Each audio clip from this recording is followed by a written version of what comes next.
Welcome back, everybody. Look, it's the Who Dat Confessional podcast with two faces you haven't seen in a while. Myself, and to your left, to my right, Elias J. Williams, two L's. You still using two L's now, or are we knocking it back down to one? You went through a phase for a while. Where are we at now? How many L's? Two L's, sometimes back to three. two. Sometimes three. Oh, man. Sometimes look, three. In this economy, crazy. But we're going to talk today about Derek Carr. We're going to talk a little bit about quarterbacks, what we think. And honestly, get back in the flow and hanging out with y'all because it's been a while. So first off, how you doing? Yeah, we missed y'all. I missed you. I missed talking about football. I missed connecting with my bro. I missed having it's kind of like a brother, like it's like masculine energy. I've been with my girl for the last couple of years. I've been doing this. It's just, nah, man, I need some bro energy. I need some football energy, and I'm tired of writing about it on Saints Report. Well, shout out Saints Report. Like, I'm glad it still exists. Like, Saints Report is never going anywhere. It's not. Yeah. It's not going anywhere. People there are great. I want to talk about it. Yeah. More. Some visual presence. And listen, Carr. All right, there's so much to say about Derek Carr right now. But how about we start from here? How about I just say this? To me, Derek Carr is not as bad as what's been said. His tenure here hasn't been what they expected. I think when you look at what they were expecting from him, they thought he'd be able to run that Sean Payton system. They found out that he couldn't. They navigated towards a system that would fit him better with more of a ground game that supported him. Less responsibility at the line of scrimmage, pre-snap, right? Mm-hmm. They did these things to support him. And it looked good to start last year, right? So to me, Derek Carr is a top 15 quarterback, okay? With moments of top 10 play, top 8 to 10 play, and other moments of bottom 25 play. That's who he is to me as a quarterback. It's not bad. It's not great. It's pretty solid. Can you win with him? Yes, you can win with him. Are you going to win very many games because of Derek Carr? No. Probably not. And that's why you're still in the hunt for a quarterback. Completely understandable. So, hands down, I'm okay with Carr. I think people struggle with Derek Carr because we've talked about it. The Chipotle thing, right? But it's bigger than that. Let me paint a picture for you. If you go to China, okay, do you have to engage in the Chinese culture? Do you have to? No. You can go to China and pick up a fork and eat and Americanize everything. Would it endear you to the Chinese people or to the culture if you would go to their place and engage in their culture? It's called charming. You have to charm your environment. If you charm that environment will be good to you. The first encounter that people had with Derek Carr was him basically rejecting the city. And the problem is also he hasn't left that. I mean, because look, statistically, Derek Carr is what he always was. In fact, statistically, he's actually better with New Orleans than he was with Oakland. He has been. When you don't embrace a place, especially like Louisiana, New Orleans, that doesn't matter, right? Mm-hmm. If you look at it, and again, this is not a defense of Derek Carr. This is just an announcement of facts. Derek Carr's TD percentage with New Orleans is higher, as in he throws more touchdowns. His interception percentage is lower. His accuracy percentage is higher. His quarterback rating is higher. He actually, at a much smaller sample size, 2 years to 9 years, game-winning drives. More likely to do it in New Orleans than in Oakland. Again, 2 years versus 9. But when, for example, just this offseason, you've got former quarterbacks, Hall of Famer Drew Brees. You've got former quarterback, backup, arguably never got the shot he deserved, Jameis Winston, embracing the city, part of the culture. And you won't even step foot in the town. Hard to be embraced by the fans, but more than that, hard to be embraced by your own team.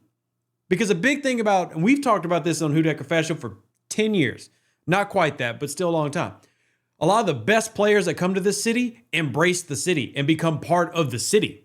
So that means that those players now can't respect you because you don't do the same thing and you're supposed to wear the C and be the leader. So stats aside, sure, agree, quarterback you can win with, but I think we're so far past the point of anybody believing in him. And then there's more than just the city stuff. Like it's the yelling at Chris Olave on the field thing. You know, it's just People never forgot that. And listen, I've expressed, right?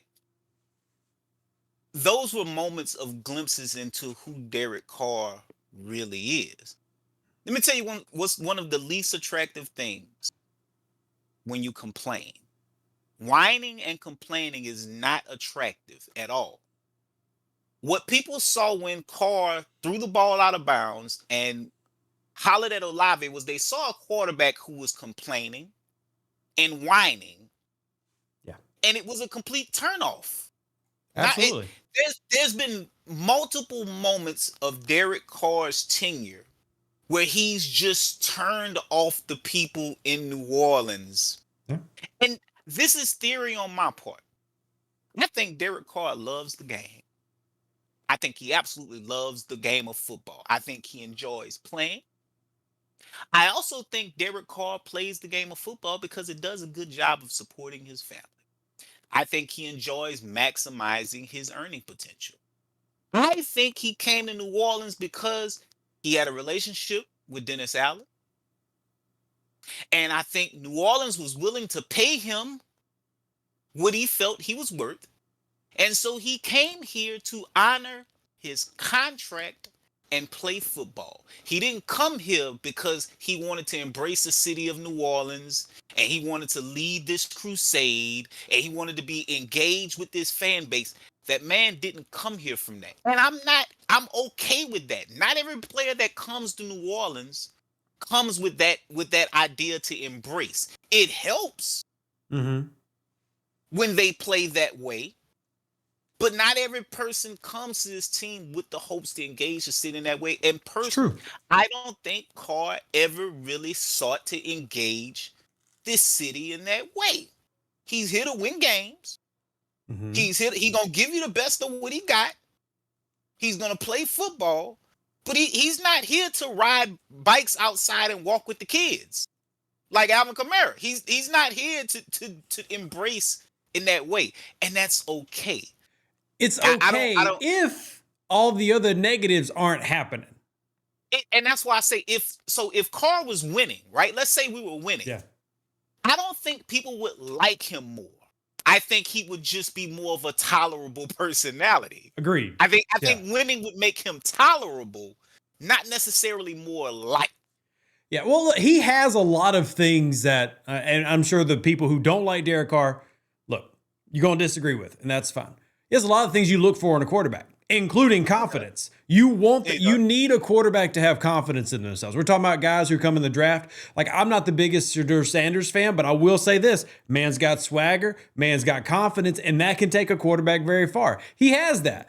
But we have the same issue with MT. You love the confidence when you got 13 wins. When you're coming back from injury and you're not performing as well, but you still got the same confidence, it doesn't go over the same way. And I think Carr has an inability to adjust how he responds emotionally to things based on the situations around him.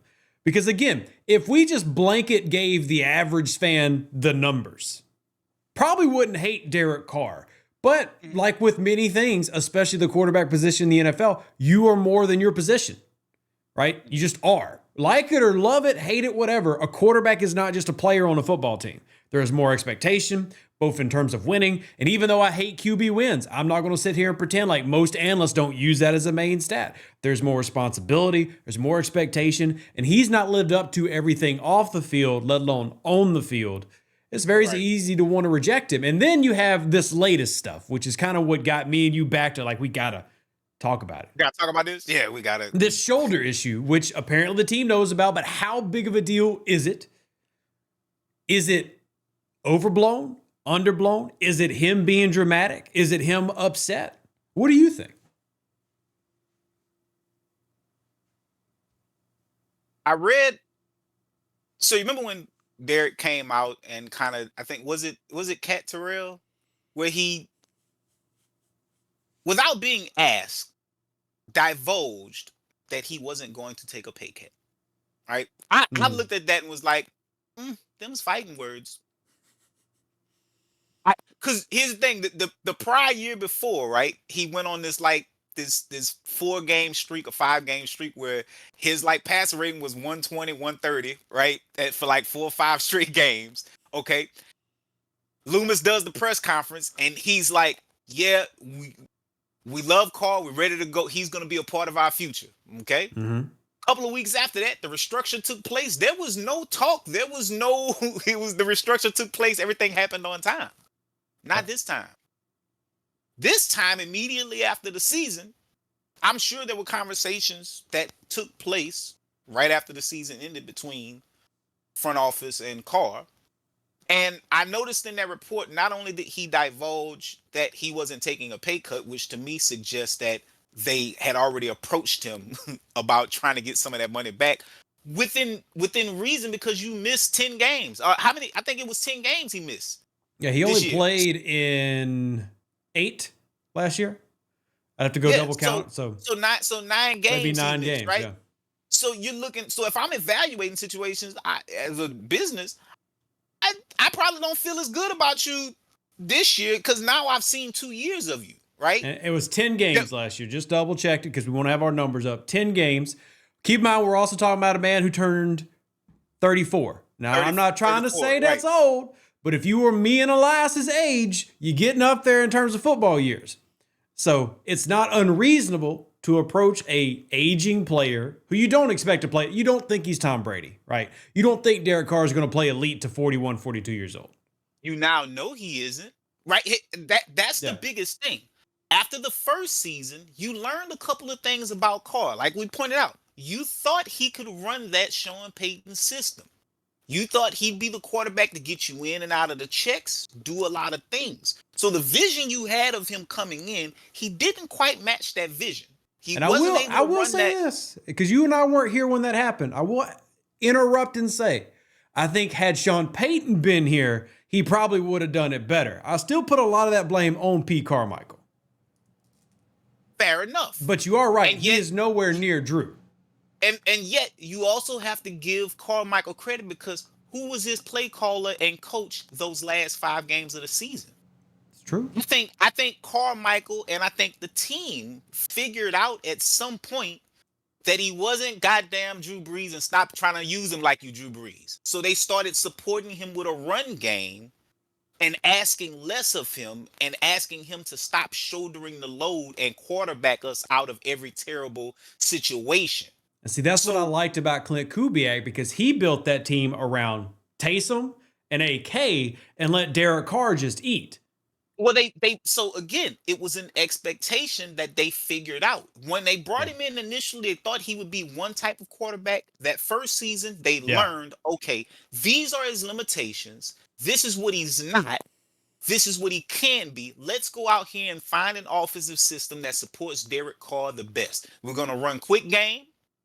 We're going to have play action fake. We're going to call shot plays down the field, and we're going to support him with a running game. And we're not going to ask him to do too much on his own because we saw the previous year he can't do it all by himself. He's not that type of quarterback. Fine. All right. Second year, you only play 10 games. So now we have a much better picture of who you are as a quarterback. And guess what? We want some of our money back. Yep. So when I read that article, he ended up pointing out, he's like, usually about this time, teams are wanting to kind of figure out where they can get some of the money back from. He said, I'm confident that there's other teams that will pay me what I feel like I'm worth. However, as long as we're still in the lane of respect, I'm okay with helping the team. I personally think Derek Carr felt a little bit disrespected at some point about being approached about the what's called, and there was quietness. Now, I think speculation about whose camp it came from, I think is small talk. Okay. Did it come from Carr's camp? Did it come from the Saints camp? Does it benefit them? Does it hurt them? Is what I actually want to focus on, because I don't want to make it seem like Carr is just being spiteful. We don't know this. We have no clue. So we can't say Carr dropped, because he was silent the entire time all of this smoke and everything was going on. There's been a lot of smoke around Carr, a lot of fire around Carr. His camp was completely quiet. All of a sudden, this comes out. And when I look at the situation, I see only two opportunities. We discussed them. Mm-hmm. The number 9 pick becomes just as exciting as the number 1 pick, because just like the Titans, your team obviously right now after this needs a quarterback. Now I thought they would. I felt like even before this news came out, they were heading towards a divorce with Carr next year based on the moves that they've made. So you need a quarterback anyway. Most of us thought that, right? I think most of us were always at the point, whether you love or hate Carr, you were going to have Carr start in 2025, and you knew what you had. You just wanted to find something better, which I think is fair. Whether you love or hate Carr, if you want to deny that he can win games, well, look, you don't last 11 years in the NFL if you're trash. That's just not how it works. Is he good? No, because good would mean he's a top 5, top 10 quarterback, right? He's one of those guys in the middling and you're trying to find something better. Fine. The only question really for me now is what's going on now jumpstarting that a year? Like, are we going to have to, is he going to do one of these weird holdouts where he has to be post June 1st traded, which has been brought up? And then who wants him? Because there's another quarterback out there who has swagger and moxie, who believes he's worth something that other people don't agree. And that's Aaron Rodgers.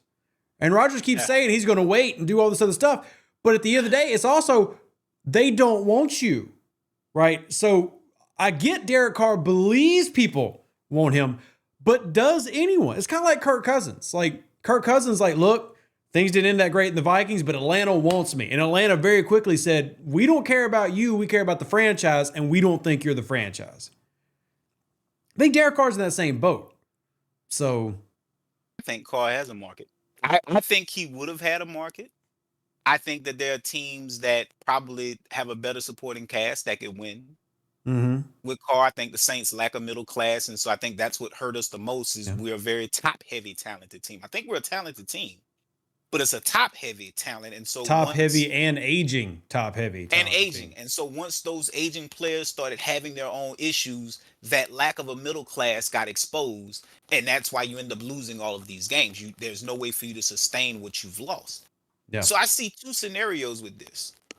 Either you trump up excitement for the number 9 pick, right? Because when I looked at the board after we had this discussion, I went and looked at all of the teams picking. And I said, I don't know about that thought process, because I only see one team that would potentially take a quarterback in that scenario. That's the Steelers.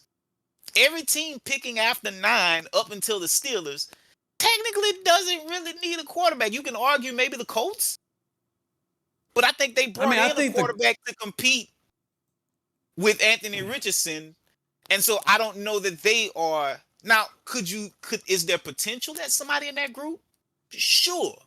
But when I look at it, I say, okay, there's only two things that can happen here. Either you drum up enough excitement, because the Derek Carr thing forces, now, if other people weren't aware of it, if you don't follow the Saints enough, prior to this coming out, people were saying, nobody knows what the Saints are going to do with the number 9 pick. They're one of the hardest teams to read with the number 9 pick. But suddenly, now you're the team that has become the floor for Shedeur Sanders. Because there's no doubt in my mind. Assuming like the Browns don't take him or something.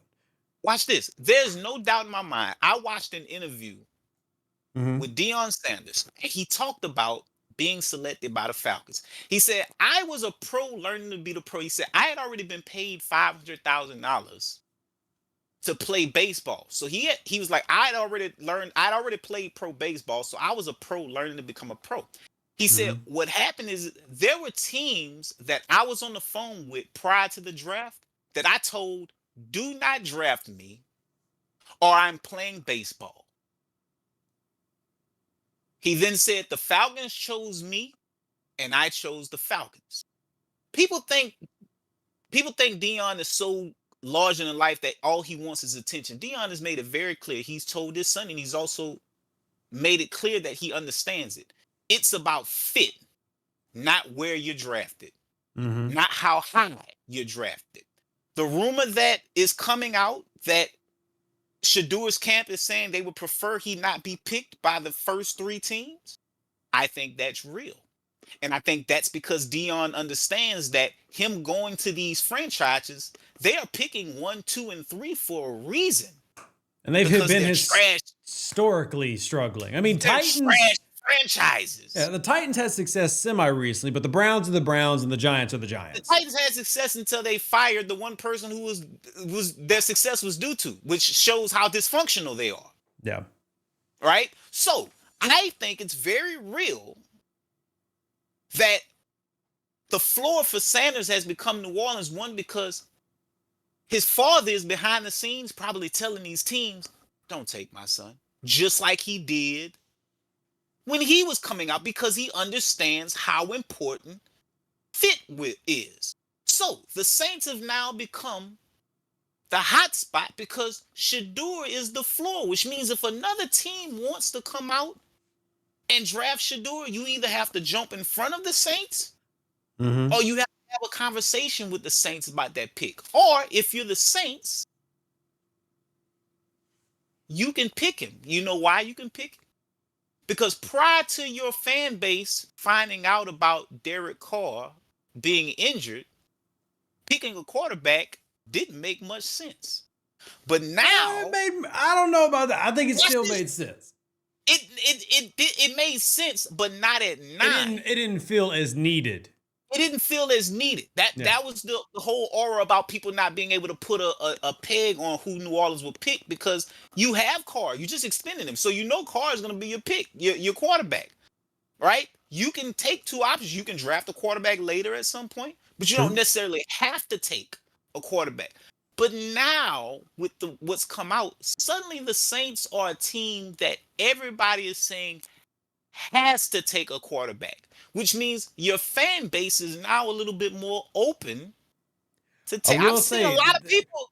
Every fan Shador mocked to number 9. Yeah, I mean, I've seen a lot of people suddenly become okay with Shador, and they were not okay with Shador 3, 6, 7 days ago.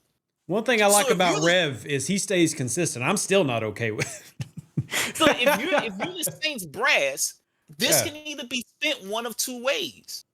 I think the Saints need to trade back and rebuild their middle class. I agree. And if you're a team that's sitting at 9 with now this very compelling pick where you know this quarterback is likely to be here, you're no different than the Titans sitting at 1. Because I would be open for negotiation. Yeah, I'm going to take this quarterback. But guess what? If you want him. I love that you brought up the Steelers, because the Steelers are at 21. And if they were to trade, and we go by the draft price board, right? Here's what the Steelers would have to pay roughly. They'd have to pay the 21st pick. They'd have to pay next year's first, and then likely a third.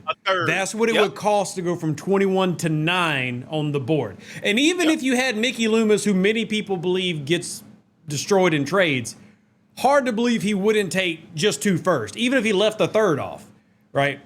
Even if he gave a 4th and still took 2 first, you don't allow somebody to trade into the top 10, and all you did was go back to 21, right? So now the big thing is, can you convince Loomis, whose history is do the opposite, because he always believes we're 1 step away, which means be aggressive. Can you then flip his paradigm to say, well, hold on. Look, we might need quarterback, but what if we picked up a first, another third, which would give us 5 picks in the top 100, and another first next year, especially a year that many people say 2026 is a better quarterback year than where you're at now. Who does Mickey Loomis, of all the GMs, who does Mickey Loomis have a crush on? I mean, what do we do? A player, coach? Out of all the GMs, Bill Parcells. What's the one GM that Mickey Loomis has a crush on? He speaks very highly of him all the time. Well, you're going to ask me on the spot, and I'm not going to be able to name a name. Howie Roseman. Yeah, it's true. Okay. What organization did Kellen Moore come from? He just came from the Eagles organization, which means he has a good inner working. He's worked with Howie Roseman. He understands how the Eagles tend to look at things. I think Mickey Loomis has a lot of respect for Kellen Moore. I think he likes him a lot, right? I think if anybody is going to come in and have a certain leadership, a certain angle, and Kellen Moore speaks to me as a very smart individual that has taken bits and pieces from wherever he's gone. Jalen, what's the defensive tackle name for the Eagles? Carter? Carter. The one they right? just drafted? Yeah. The Eagles got Carter. Why? Because a desperate team decided they wanted to trade with them because they wanted a wide receiver and a left tackle. I ain't going to say who that desperate team is or was, but they needed a wide receiver and they needed a tackle. And they went and got both of those players because that's what they thought that they needed. Mm-hmm. And the Eagles saw that because they're a smart organization. They said, okay, we'll let you get these picks. We want your first round of next year. Cool. The Eagles would make a trade like that at 9 and say, you know what? We'll take your first round pick. We'll move back here. This is a meat and potatoes draft. It's not a draft that has a lot of high end talent, but if we can get right here in this cloud of players at 21 and they're all graded similarly, we've now got 5 extra picks. We've got 5 total picks in the top 100. We also now have a 2026 first rounder. And if we want to go and get a quarterback next year, we can. Arch Manning and it's exists. not going to break the bank because we do have an extra first rounder now. And if there was ever a team that I'm looking at that could have a bad year next year, it's the Steelers because they've been on the cusp of a bad year for the last couple of years. Tomlin's coaching chops. I'm going to say Tomlin is, what is he, the only coach in the league right now? It was like 10 years without a losing record. I mean, Tomlin's coaching chops are immaculate. He's kept them afloat. However, they've been just as terrible at drafting as we have over the last few years and sustaining talent. Yeah, it's true. They are living off of Tomlin's coaching chops right now. But I think that could potentially run out this year. I could easily see the Steelers feeling like they need a quarterback, could come back and get that quarterback, and that could be a top 10 or a top 15 pick next year. Just put out smart organizations to me. Just put out some numbers. I actually put out a post yesterday that Betway sent me. They did an analytics breakdown. Over the past 10 years, they ranked the Saints as the 7th best drafting team. I know everybody goes 2017, but it's not just 2017 because, for example, the Saints have 10 players in that 10 years who've made it to the Pro Football Writers Association all-rookie team. So that's obviously way more than Ramczyk, Marcus Williams, and then obviously AK. So Saints have, even in the past few years where we argue it was rough, drafted better. Steelers on that list are 27th. Right. Yeah. And Saints fans always hyperfixate on our own stuff because that's what we know, right? Of course, you're going to say the Saints suck at drafting because you saw Davenport, Foskey, Turner all fail. However, that's without context of what everybody else is doing. And if y'all go look at for example, the Browns since 2021, the Browns have had 2 people on said rookie team and have no Pro Bowlers, none. I mean, there's worse out there. I still think that there have been failures. And please don't take this as me trying to be all defensive of New Orleans, but not everything in New Orleans is as dysfunctional as some things look. Like, I think the Derek Carr situation is very dysfunctional. Whether you pro-Carr, anti-Carr, the situation is dysfunction. But the scouting department in New Orleans is not dysfunction. I don't believe Kellen Moore is dysfunction. If anything, I believe he's going to bring a level of order that we've needed. Whether that results in wins, I don't know, but I do believe he'll bring a level of order. I would love for Loomis, for the first time in years, to take advantage of the situation in the draft and trade back. Would love that. I think it sets you up to do that based on the news coming out about Carr. Mm-hmm. I think it sets you up to say, hey, let's do something different here. And I completely 100% agree. Even though I said the Steelers have been bad as us drafting, I am not one of those people who think that the Saints have been terrible at drafting. The Saints have hit on a lot of picks that are still on other teams that I think they're not on the Saints team. And I think that's where people kind of get the impression that we've been bad at drafting. No, we've been bad at keeping our talent. We're keeping and We've been developing. pretty good we're good at finding it. At drafting. We're good. We've been good at like finding talent because you can find players drafted by the Saints over the last you can 6 to 7 find years on a lot of teams. All pro Zach Bone did not become all pro Zach Bone afterwards. He was always that potential. We talked about it here on the show. It was DA and them who couldn't bring it out, who couldn't use it. For whatever reason. Yeah. Right? CJ GJ. Look, a lot of dysfunction there as well. Can't deny he's a talented player on the field, right? So the Saints can find the talent. It's do they have the staff you trust to develop the talent and put the talent in position, right? Who was linebacker we lost to the Falcons? Okay, Nellis. That was a seventh-round pick.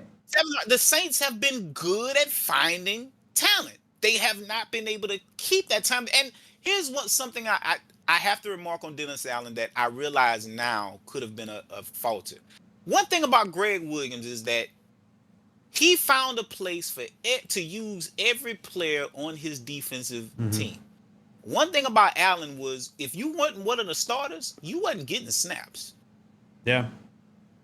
Your snaps came on special teams if you were not one of the 11 players he planned to use. He wasn't going to build any special packages for you. Yeah, you weren't seeing a lot of NASCAR coming out. You would rotate some linebackers, but I mean, you didn't see Kool-Aid come out until injuries happened, right? Development was an issue for him. And so you lost. Listen, how many think about this. From 2017 to 2022-23, and this is because a lot of these evaluations go with him. How much defensive line talent did we lose? You think about we lost Sheldon Rankins, we lost Malcolm Brown, we lost Shai Tuttle, we lost David Onyemata, we lost Tyler Davison, we lost you still haven't named the biggest one. Hendrickson. Listen, and the point that I'm making is we lost a lot of defensive tackle and defensive end talent.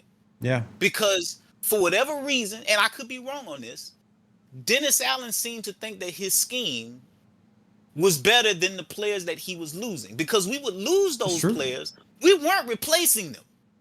We were adding secondary talent. But we didn't add a lot of talent. We would go grab guys like Nate Shepard. It wasn't until we drafted Brian Brzee that we really tried to replace Sheldon Rankins. Like we lost a lot of front seven talent over a 6-year period based on Dennis Allen's evaluations of what he needed for his defense to work. And at the very last year, you saw that defense couldn't run on just secondary talent. Yeah. Well, see, this is exactly why I trust the scout. Here's why I want to trade back more than anything. Because I still believe in the scouting department. And I look at next year's quarterback class of Archie Manning. But even if we'll get besides the Manning thing, it's not just Archie. You've got Lenora Sellers out of Carolina. Dude is lightning. You got Drew Allar at Penn State. Dude looks really good. You've got a couple others. I'm not going to get into the weeds because that's a year away. And you can't guarantee you get those guys. But all this to say is I don't think you have to pick a Shadur Sanders or a Jackson Dart because you know if you let the scouting department do their job, they can give you 8 talented players in this draft. Yep. Right now. And as much as you may love Sanders, if you really look at Sanders and say he's going to change this team, I don't believe you. I don't believe that one player, no matter how good, because I don't look at Sanders and see Patrick Mahomes, for example. There's differences in draft classes, and I've talked to you about this. I worry that this is the Kyler Murray, Daniel Jones draft, where 1 year before you got Joe Burrow, Jalen Hurts, Herbert, Tua, all these options, and that's what a lot of people see in 2026, and you go, but we need it now, and you go after a guy who maybe has a high ceiling in Sanders. I'm not saying Sanders has no talent. I see him as a second-round player. Please don't take anything I'm saying like Sanders is trash, shouldn't be drafted. That's not. There's just a big difference between taking somebody at 9 and 40, right? Well, let's talk about it. Let's talk about it next episode because believe it or not, we've already gone over 30 minutes and we got something to do here in 10. So, well, how about this? How about I ask this question and we'll lead into it? Yeah. Do you think so Kellen Moore has said he has a belief in that, hey, I want to find a player's superpower and I want to utilize it. Okay. Do you think that Shedeur Sanders has a superpower as a player? And if so, what is it? That's tough. You know how my brain works. I put everything into layers. If I'm thinking superstar, I'm thinking something blue chip. There's nothing blue chip about Sanders. However, there are things I love. For example, I will never advocate drafting a quarterback who I don't believe is confident in everything that he's doing. And he is one of those people. Like, there are quarterbacks, for example, and I got burned on this one, so I'll acknowledge me getting burned. I was very high on Rosen. Y'all remember this? Josh Rosen. Yeah. I don't think the talent was a question for Rosen. The fit and the confidence was. Like, if you honestly, you just take the time to watch his college tape, you do not see a guy who got overdrafted. But you do see a guy who underperformed. Grossly underperformed. There are talents that you can call intangibles that some people just don't have for a position they need. And I think Sanders has a lot of them. I don't see him as a top 10 pick, but I do still see a lot in him that a coach that if is a good coach who can bring out the best in his players, there's a lot to like about Sanders' future. I just don't like his present, right? But I like his future. Was Bo Nix a top 15 quarterback for you last year? No. Did you question the Broncos' choice to say, you know what? Let's take him here where we even if the grade doesn't line up, let's get the guy we want that we feel a conviction on. Let's get him here versus where places say he should go. Now, it's going to be a loaded answer, and people might not like it. No, but here's why.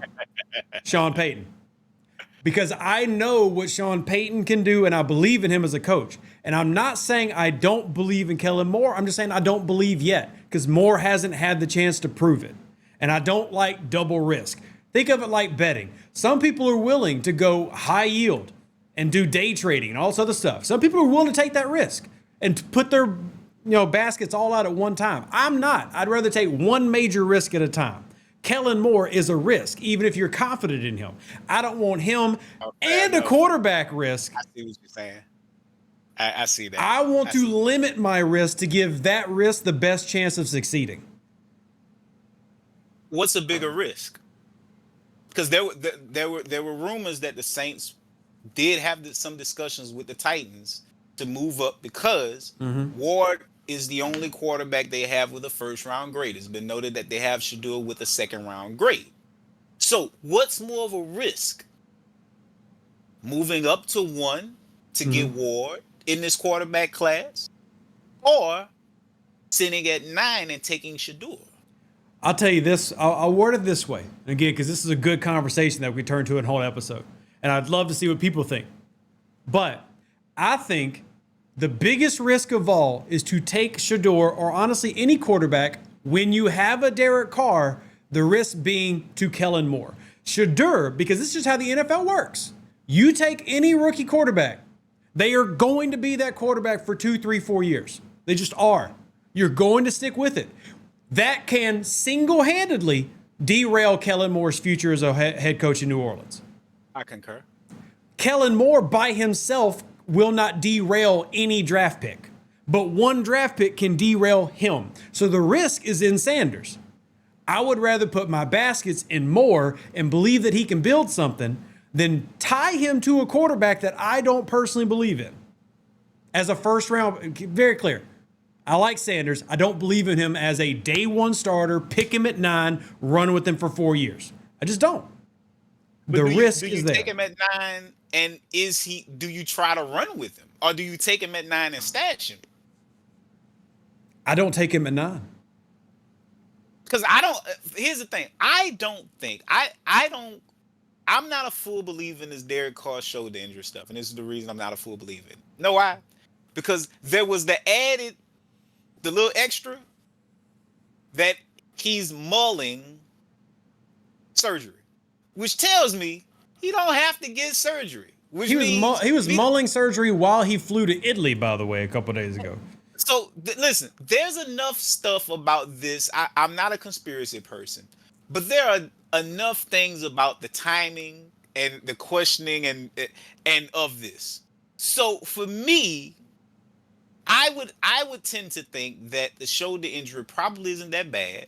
I would even single-handedly assume that come week 1, Derek Carr is probably still your starter.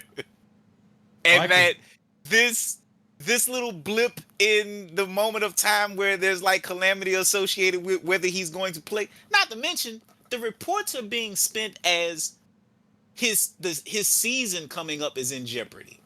I've seen the reports. And you do have to remember, it's the off season, so every article has to have extra scrutiny in the off season. It's extra scrutiny. However, the original report I saw on it said that it put his week 1 availability in jeopardy. Yeah. But I saw it since then. It's gone to his season being in jeopardy. Something's a little off about that. It was almost like how they told us to get the vaccine and that we wasn't gonna have to worry about nothing. And then 2 months, 6 months later, it was like, oh, you need an extra vaccine because I thought you told me at first that if I got it once, I wouldn't have to get it anymore. How many boosters you got? I remember these things. So it's like old VHS. Remember how easy it was to write over a VHS tape? Whatever was on it, once you wrote over it, everything was always forgotten. And there's so much information that goes through that people forget things really quickly. I don't think Derek Carr's season is in jeopardy. And I don't think the Saints have to take a quarterback like people are saying they do. However, if you want people to believe you have to take a quarterback, you can use this opportunity to get you some extra picks. You see, Elias has been waiting to come back playing chess, not checkers, and I like it. But for those of you who are watching, have been through the 40 minutes, welcome back. If you're new here, love to have you. I'm Rev Deuce. This is Elias. We're going to be back for more. We're also going to have Coach Blair on. We're going to talk some tape. We're going to do a few different things this year. Hopefully you enjoy them. Let me know what you want to talk about in the comment section, and let me know what you thought about what we said. Even if you think we're two yahoos, well, guess what? You a yahoo for listening, and we love you.